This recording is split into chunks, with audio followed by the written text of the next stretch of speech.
मला असं वाटत होतं, कुठेतरी मला असं वाटत होतं, की काहीतरी असं येणार आहे आपल्या हां. वाट्याला आणि त्यासाठी आपल्याला थांबलं पाहिजे, पेशन्स ठेवला पाहिजे. बरं तो अवघड असतो पेशन्स ठेवणं. बरोबर. आणि असं वाटायचं, की इथे ह्याच्यात कसं असेल हे? हं. आणि आपण आपण आर्टिस्ट म्हणून इथे कसं मिळेल का आपल्याला? पण हां, आता हां. तर हे सुरू आहे, इथे कुठे मिळेल? आणि बरोबर. अचानक एक दिवशी फोन येतो काय आणि ऑडिशन घेतात काय आणि मी त्या सेटला म्हणजे त्या शोसाठी जाते आणि काम सुरू होतं. प्रत्येक वेळी काही सिलेक्शन होतच नाही हं, हं. किंवा काहीतरी मग टेक्निकल कारणामुळे आपण नाही होत. तर मग तुझे मोरल डाऊन होतं. पण आमचा पहिला सीन इतका सुंदर मला वाटला करताना म्हणजे मजा आली, आनंद आणि सॅटिस्फॅक्शन मिळालं. बेसिकली सगळ्यात मला महत्त्वाचं आहे. सॅटिस्फॅक्शन हवंय.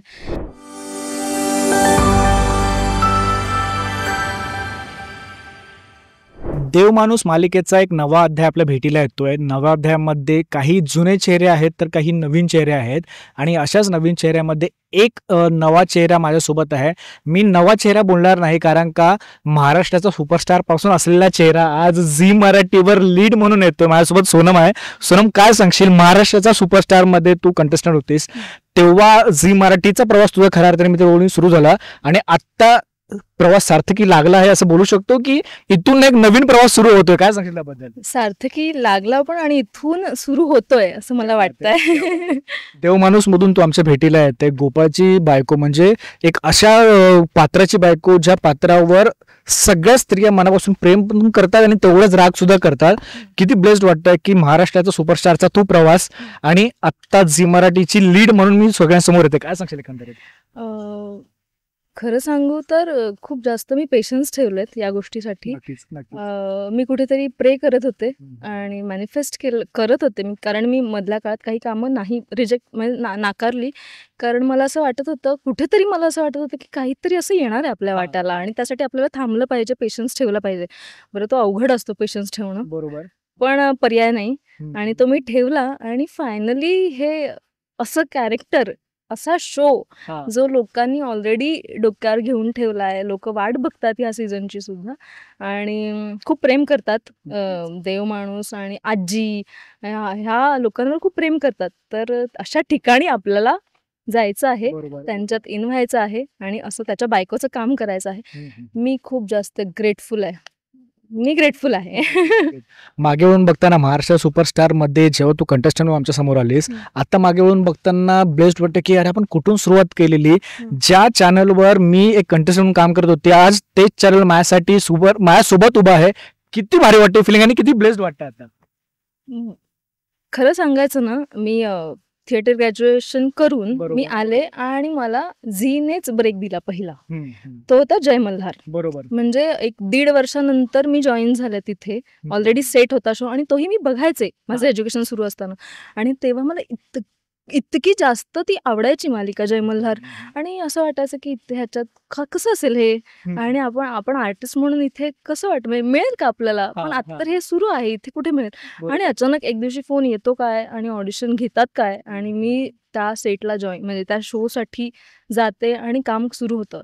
सो झीचा पहिला ब्रेक बरोबर. आणि त्यासाठी पण मी ग्रेटफुल आहे की इतक्या मोठ्या ग्रँजर मालिकेमध्ये मला चान्स मिळाला. आणि सुपरस्टार हा तर टर्निंग पॉइंट पण म्हणता येईल, कारण डिजिटल मधून माझी निवड झाली. म्हणजे महाराष्ट्रातून ठिकठिकाणी झाल्या होत्या ऑडिशन्स आणि त्याच्यानंतर झीने एक डिजिटल म्हणून ऑडिशन सुरू केलेलं. ऑडिशन्स झाले आणि त्यात पण मला असं काही वाटत नव्हतं की मी म्हणजे पाठवावं. माझा एक मित्र आहे जो आपल्याच इंडस्ट्रीमध्ये आहे. मला त्याने पाठवलं आणि सांगितलं की ते मेल कर काहीतरी ऑडिशन, तू गप्प बसू नकोस.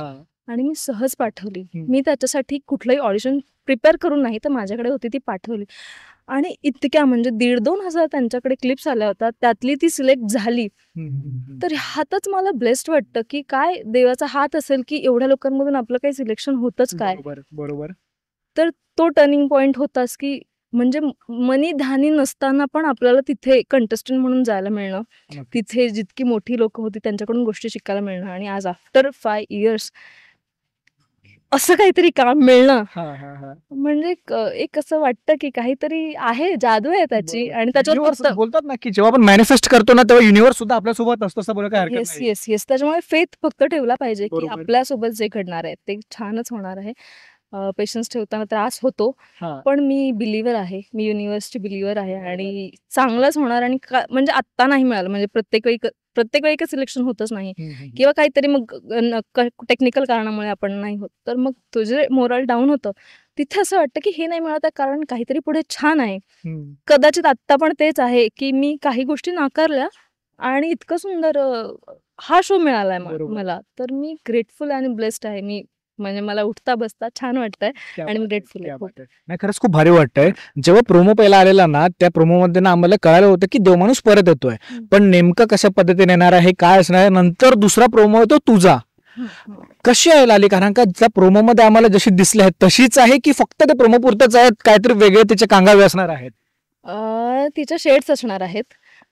ती जशी प्रोमो मध्ये दिसते ती तशी असेल पुढे जाऊन. पण आता सुरुवात आहे. ती त्याच्यासाठी इतका काळ थांबलेली आहे. तो पळून गेलेला असतो आणि तो आता परत आलाय आणि त्यांचं लग्न ठरलेलं असतं. तर ती तेव्हा लहानपणापासूनच तो नवराच आहे हे तिला माहितीये.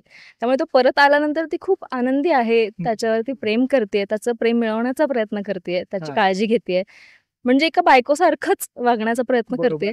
पण आता त्याच्याकडून काय रिस्पॉन्स मिळतोय किंवा तो कसा तिला ट्रीट करतोय याच्यावर तिच्या रिॲक्शन्स ठरत जाणार आहेत. आणि त्यामुळे मग ती कुठल्या टोकाला जाते का किंवा तिचा टोन कसा होणार आहे पुढे जाऊन, किंवा तिचं काय घडणार आहे, काय घडणार आहे, कारण तो खतरनाकच आहे. त्याच्यामुळे तो काय करणार आहे का तिला, हे सगळं आता शो सुरू झाल्यावर कळणार आहे आपल्याला. आम्ही जेव्हा शो म्हणजे जेव्हा प्रोमो मध्ये त्या प्रोमो मध्ये ना तुझी सुद्धा चांगली फॅमिली अशी दिसत आहे. किरण सोबत स्क्रीन शेअर करते, कारण का ना किरणला आपण सगळ्यांनी बघितलं, तू एक प्रेक्षक म्हणून सुद्धा तू किरणला बघितलं असणारच आहेस. आता किरण सोबत को आर्टिस्ट म्हणून स्क्रीन शेअर करतेस. किती भारी आहे किरण, आणि किती मस्त वाटते की चला, जसं तू सुरुवातीला बोललीस ना, जे वाक्य मला खरंच मनापासून आवडलेलं की थांबायला काही हरकत नाही. जर आपण आता थांबलो ना तर कुठे ना कुठे काही ना काहीतरी आपल्यासाठी बनत असतं. काय सांगशील एकंदरीत किरण सोबतचा तो एक्सपिरियन्स? आणि आता 2 सीन शूट सुद्धा झाले आहेत, 2 एपिसोड सुद्धा शूट झाले आहेत. काय सांगशील एकंदरीत? आधी म्हणजे त्याला भेटायच्या आधी मला असं दडपण आलं होतं की ऑलरेडी त्याने 2 सीझन हिट केलेले आहेत. बरोबर. तो त्या कॅरेक्टर मध्ये पण आहे. बरोबर. कारण एवढं काम केल्यानंतर त्याला अवघड नाही आहे ही गोष्ट.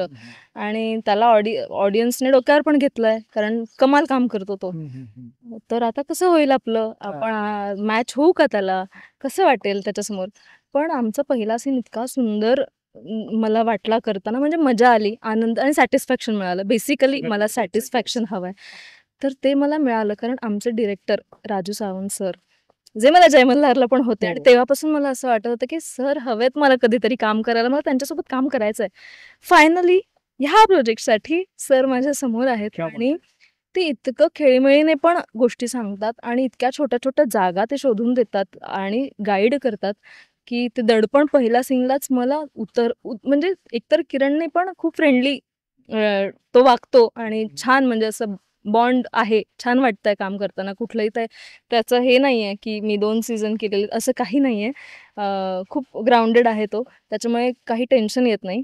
आणि सर आहेत ज्या बारीक सारीक गोष्टी सांगायला, त्यामुळे सोपं जात आहे काम करायला.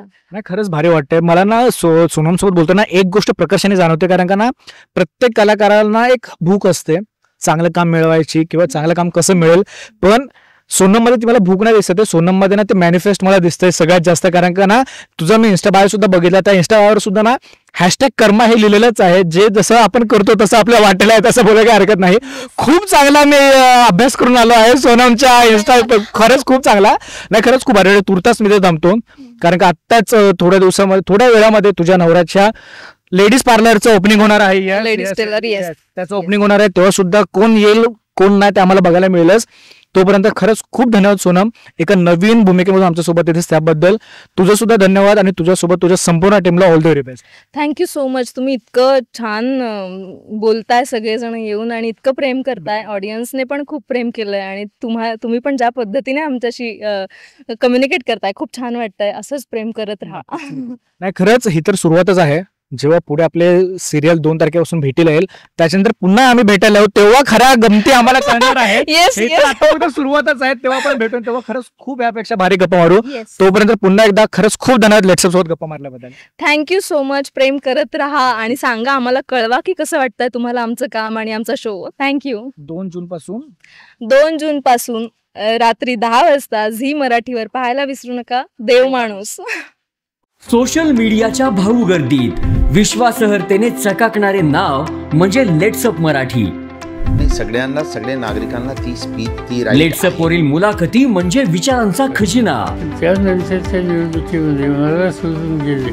बातम्या केवळ वस्तुस्थिती सांगणाऱ्या, न प्रोपगंडा, फक्त जनतेचा अजेंडा. क्योंकि आने वाला कल जाने वाला है, जाने वाला कल आने वाला है. राजकारण, मनोरंजन असो की क्रीडा क्षेत्र, महाराष्ट्राची स्पंदने संवेदनशीलतेने टिपणारे माध्यम म्हणजे लेट्सअप मराठी.